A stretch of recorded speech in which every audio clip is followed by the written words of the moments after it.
Ang mga lalaking Pinoy, palaban, matatag, astig, kahit sa ligawan, basta gusto at basta mahal, hindi aatrasan.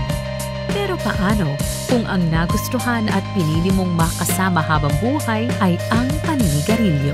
Siguradong ito ang magiging dahilan ng inyong sakit ng ulo.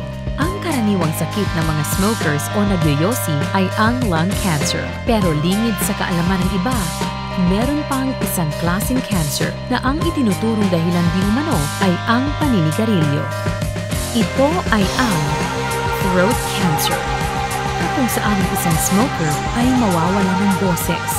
Katulad na lang ni Emer. Ako si Emer Rojas and 56 years old ako ngayon.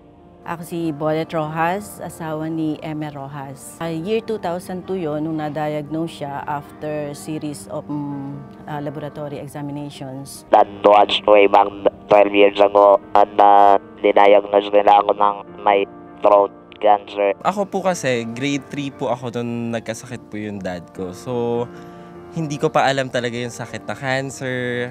Pero all I know is, may sakit siya. Kailangan nandyan ako sa tabi niya. Halong kaba at takot kasi hindi namin alam kung anong posibleng mangyari kay Papa, lalo na sobrang bata pa namin noon.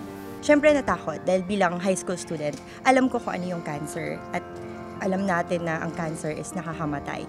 Bigla na lang hindi umuwi ng bahay sila mama at papa.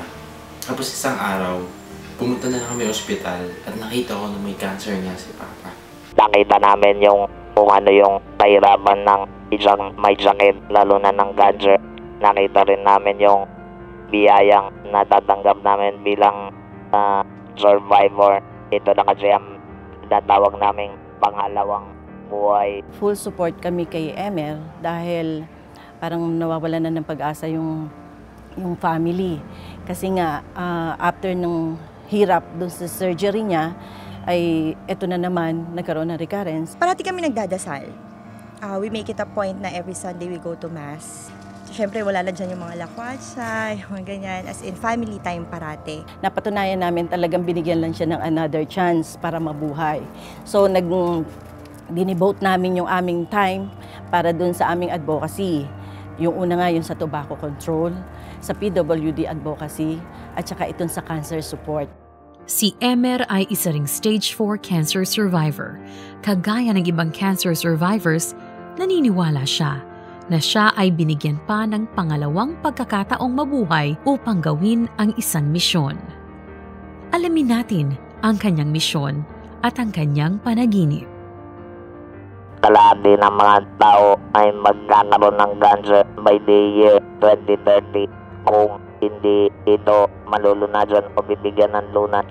Nakita kong inspired and dedicated si Papa na tumulong sa kapwa. Kaya lalong naengganyo kaming magkakapatid at si Mama na suportahan siya at ang new voice sa mga advocacies nito. Kaya kailangan ay magkaroon tayo ng mga awareness campaign sa cancer na kagaya nitong concert na gagawin natin ngayon. Mula na naging president ng New Voice si Papa, nakita namin na kailangan niya ng tulong. At bilang isang anak, buong puso namin binibigay lahat ng kinakailangan niya. Para sa mga may cancer naman ngayon, huwag mo kayong matakot.